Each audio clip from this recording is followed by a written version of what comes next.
எந்த பஸ்ஸே கிடையாது. இந்த இப்போ நாங்கள் போகிற ரூட்டுக்கு பஸ்ஸே இல்லைண்ணா, ஒரு பஸ் கூட வரல இது வரைக்கும். நான் 2 hour வெயிட் பண்ணுறேன். இவங்க எவ்வளோ நேரம் வெயிட் பண்ணுறாங்கன்னு தெரியல. அப்புறம் நாங்களாம் எப்படி போகிறது? இப்போ வந்து இங்க போ மாத்தி ஒருத்தர் பேசிட்டு இருக்காங்க. கிளாம்பாக்கம் பேருந்து நிலையத்தில் பஸ் கிடைக்காததால் ஆத்திரமடைந்த பயணிகள் போராட்டத்தில் ஈடுபட்டனர்.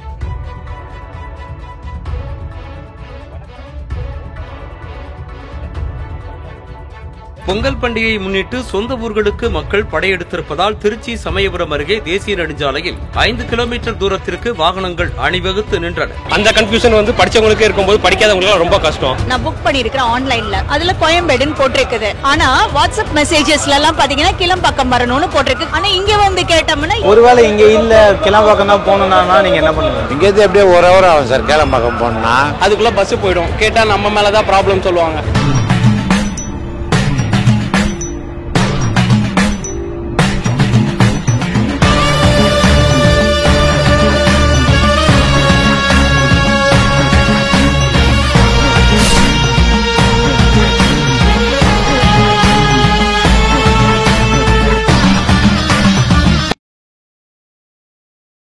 தற்பொழுது முதலமைச்சர் மு க ஸ்டாலின் பொங்கல் வாழ்த்து செய்தி வெளியிட்டுள்ளார். அந்த காட்சிகளை பார்க்கலாம்.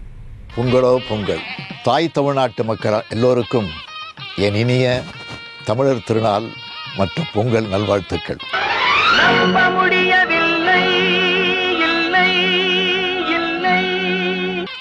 ஆண்டுக்கு ஒரு நாள் அருமைமிகு திருநாள் பொங்கல் புதுநாள். இத நீ கடைசி வரைக்கும் ஃபாலோ பண்ற. இதுல நீ ஏதாச்சும் மிஸ் ஆன அப்படியே கண்ணமாப்பட்ட சுடுகாட்டுல கொண்டு வச்சு உன்னை உசுரோட சமாதி ஆக்கிடுவேன். புரியுதா? Door lock. தாம்பரம் மெக்ஸ் பேருந்து நிலையத்தில் பயணிகளின் கூட்டம் அலை மோதியது. பேருந்து வசதிகள் எல்லாம் சரியான முறையில் செய்யப்பட்டிருக்கிறதா? சம்பத் முழு விவரம். ஒரு மீம் ஒண்ணு மேடம் பேசும்போது வாழைப்பழம் மாதிரி பேசுவான் மேடம். எல்லாரும் மேம் பேசணும், அப்படியே வாழைப்பழம் மாதிரி பேசுவான் மேம். இவன் பேசுறத பார்த்தா எப்படியா பட்டவங்கள தான் விழுந்துருவாங்க. பேசியே கவர் பண்ணுவான் மேம் இவன். ஆனா செய்யறது பூரா அந்த மாதிரி இருக்கு மேடம் அப்படின்னு சொல்லி ஒரு மீம் உண்டு. அது யாருக்கு பொருந்துமோ இல்லையோ தமிழ்நாடு முதலமைச்சர் ஸ்டாலினுக்கு பொருந்தும்.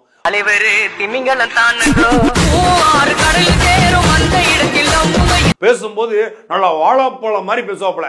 கிளாம்பாக்கம் பேருந்து நிலையம் திறக்கப்பட்டால் சென்னையினுடைய ஒட்டுமொத்தமான போக்குவரத்துமே சீர் செய்யப்படும் சொன்னாங்களா இல்லையா? இன்னைக்கு செவ்வாய்க்கிழமை என்ன சொன்னாங்க? உன்னை பாரு எல்லாரும் உன்னை திரும்பி பாக்குற மாதிரி கொண்டு போய் டாப்ல நிறுத்திட்டாங்க.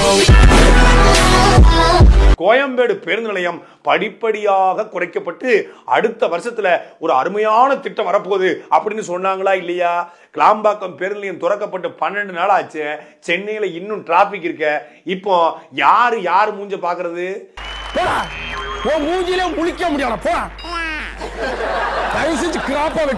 இந்த மூஞ்செல்லாம் கொண்டு எங்க வைக்க போறீங்க? கிளாம்பாக்கம் பேருந்து நிலையத்துக்கு முட்டு கொடுத்தவனா இப்ப எங்கடா இருக்கீங்க?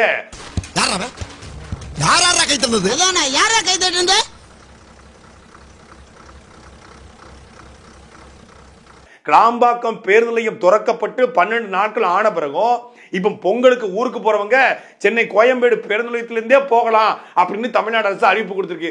இப்ப எதுக்கு கிளாம்பாக்கம் பேருந்து நிலையம்? பருத்தி மூட்டை குடோன்ல இருந்துக்கலாமே. நான் புக் பண்ணிருக்கேன் ஆன்லைன்ல, அதுல கோயம்பேடுன்னு போட்டிருக்குது. ஆனா வாட்ஸ்அப் மெசேஜஸ்ல எல்லாம் பாத்தீங்கன்னா கிளம்பாக்கம் வரணும்னு போட்டிருக்கு. ஆனா இங்க வந்து கேட்டோம்னா இங்க இருந்து கிளம்புதுங்கிறாங்க. ஒருவேளை இங்க இல்ல கிளம்பாக்கம் தான் போகணும்னா நீங்க என்ன பண்ணுவீங்க? இங்க இருந்து எப்படியே 1 hour ஆகும் சார் கிளம்பாக்கம் போனா. அதுக்குள்ள பஸ் போயிடும். கேட்டா நம்ம மேலதான் ப்ராப்ளம் சொல்லுவாங்க. அந்த கன்ஃபியூஷன் வந்து படிச்சவங்களுக்கு இருக்கும்போது படிக்காதவங்களுக்கு ரொம்ப கஷ்டம்.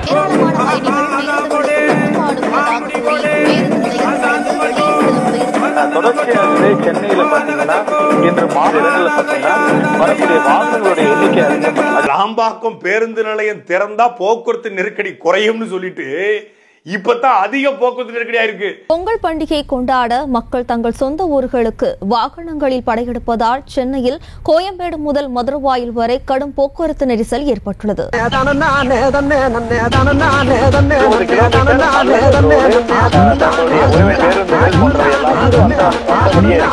இப்போ கோயம்பேட்டுல இருந்து கிளாம்பாக்கத்துக்கு பேருந்துல தான் போயாகணும்.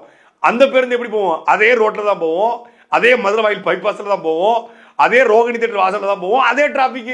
நகிருக்கு அப்புறம் திங்கல்லு கை போறந்தா பொங்கல்லு சூரியனுக்கு படைக்கதான் சக்கர சக்கர பொங்கல்லு கதிர் தரும் கதிரவன. அது கடமை சொல்றான். முன்னாடிலாம் நம்ம ஊருக்கு போவோம், பஸ் ஸ்டாண்ட்ல போய் பஸ் ஸ்டாண்ட்ல போய் பஸ் பிடிச்சி ஊருக்கு போவோம். இப்போ பஸ் ஸ்டாண்டே வெளியூர் தான் இருக்கு. பஸ் ஸ்டாண்டுக்கு போறதே வெளியூர் தாண்டி அப்படின்றான் புரிஞ்சேன். எவ்வளவு பெரிய கேவலம் தெரியுமா?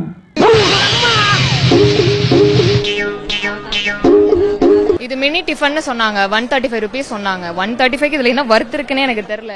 ஒரு தோசை இருக்குது, ஒரு இட்லி இருக்குது, அவ்வளவுதான். ஒரு வடை, இந்த வடை எப்ப போட்டாங்கன்னு தெரியல. வாணி என்னம்மா வடை ஃபுல்லா முடியா இருக்கு? வடை தட்டுறடா அப்படி.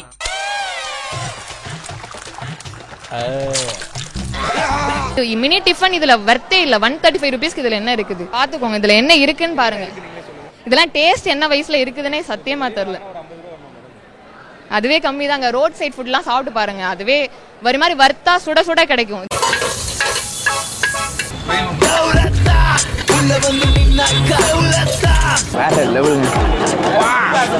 இதெல்லாம் எப்ப ப்ரிப்பேர் பண்ணாங்கன்னு கூட நமக்கு தெரியாது. வேற வழி இல்ல அப்படின்ற மாதிரி இருக்கு.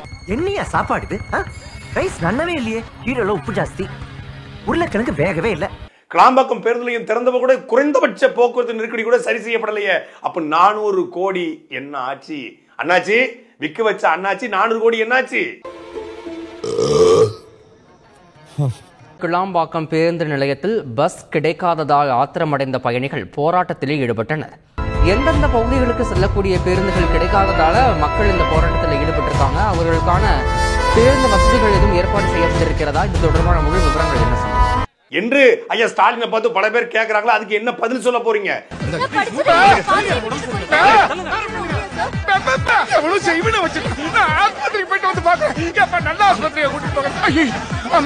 இப்போ ஒட்டுமொத்தமான மக்களும் கிளாம்பாக்கத்திலிருந்து எங்களால செல்ல முடியாது, அது போக்குவரத்து பயண தூரம் அதிகமா இருக்கு அப்படின்னு சொன்ன உடனே மீண்டும் தமிழ்நாடு அரசு கோயம்பேட்டில இருந்தே பஸ்ஸை இயக்கலாம்னு சொல்றது. இதுக்கு பேர் என்ன சார்? இதுக்கு பருத்தி மூட்டை பேசாம குடோன்ல இருக்கலாமே. இருக்கலாம். இவங்களுக்கு கொடுக்குற சம்பளத்துக்கு என்ன வேலை வாங்குறதுன்னே தெரியலையே. இதுக்கு பேர் என்ன? அப்ப என்ன நிர்வாகம் நீங்க செய்றீங்க? என்ன திட்டத்தை போட்டீங்க? என்ன உங்களுக்கு தொலைநோக்கு பார்வை இருக்கிறது? கிட்டத்தட்ட 40 கிலோமீட்டர் தூரத்துல ஒரு பேருந்து நிலையத்தை எந்த முட்டாளாவது, எந்த மடையனாவது, எந்த அறிவற்றவனாவது மூளையில் இருக்கக்கூடிய 1300 கிராம்ல 30 கிராம பயன்படுத்தக்கூடிய யாராவது ஒருத்தர் இப்படி திட்டப்படுவாங்களா? இல்ல அங்க உட்காந்துட்டு இருந்தா பாட்டில் எடுத்து மண்டை ரெண்டில் அடிச்சிருவோம், பரவாயில்லையா? ஏண்டா சங்கு சக்கரம் விடுற அளவுக்கு அவ்வளவு பெரிய மண்டை வச்சிருக்கிறியா? அதுல கொஞ்சமா அறிவு வேணா? புதுசா ஒரு பஸ் ஸ்டாண்டு அதர் ஸ்டேட்டுக்குள்ளால போனா கூட இப்படி கூட எவனும் பண்ண மாட்டான். அங்க கூட போய் இங்கிலீஷ்ல கேட்டா கூட சார் இந்த மாதிரி விழுப்புரம் சொன்னா இது போயிட்டு 4வது பிளாட்ஃபார்ம் 3வது பிளாட்ஃபார்ம் விவரமா சொல்லுவானுங்க. இங்க போனா அங்க போ, இங்க போ, அங்க போ, இங்க போன்றானுங்க. எல்லாம் பார்த்தா மனுஷனா தெரியல, எனக்கு தெரியல. என்ன இடிச்சவா நினைச்சிட்டியா இல்ல பைத்தியக்காரன் நினைச்சிட்டியா இல்லன்னா குடிய வச்சு மொத்தமா நான் போலாம் நினைச்சியா? இந்த பாரு உன்னை நான் விட மாட்டேன். படுக்க வச்சு உன் மூஞ்சில ஈயம் பூசாம விட மாட்டேன். படுக்க வைங்க. ஹவுஸ்ஃபுல் உள்ள பஸ் எதுக்கு நான் பஸ் ஸ்டாண்டுக்குள்ள வரணும்? வண்டி வந்து ஸ்டார்டிங்கா ஹவுஸ்ஃபுல் ஆகுது, எதுக்கு பஸ் ஸ்டாண்டுக்குள்ள வரணும்? ஹவுஸ்ஃபுல்ல ஃபுல் ஆயிடுச்சு, ஃபுல்லா வர பஸ் ஏன் உள்ள வரணும்? அப்புறம் பேசஞ்சர் மத்த பேசஞ்சர்லாம் எப்படி உட்காந்து போங்க? வணக்கம். இந்த நிலையில் சென்னையிலிருந்து 6 பேருந்து நிலையங்களிலிருந்து மாவட்ட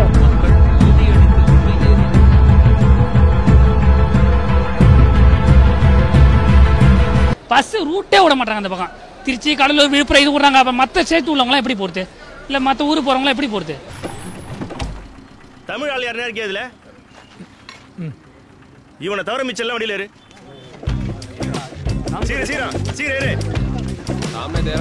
எந்த பஸ்ஸே கிடையாது. இந்த இப்ப நாங்க போற ரூட்டுக்கு பஸ் இல்லனா, ஒரு பஸ் கூட வரல இது வரைக்கும். நான் 2 hour வெயிட் பண்றேன். இவங்க எவ்வளவு நேரம் வெயிட் பண்றாங்கன்னு தெரியல. அப்புறம் நாங்களே எப்படி போறது?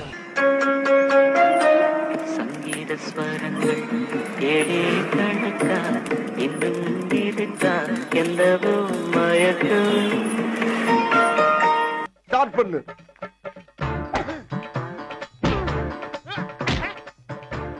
இங்கிட்டு வா.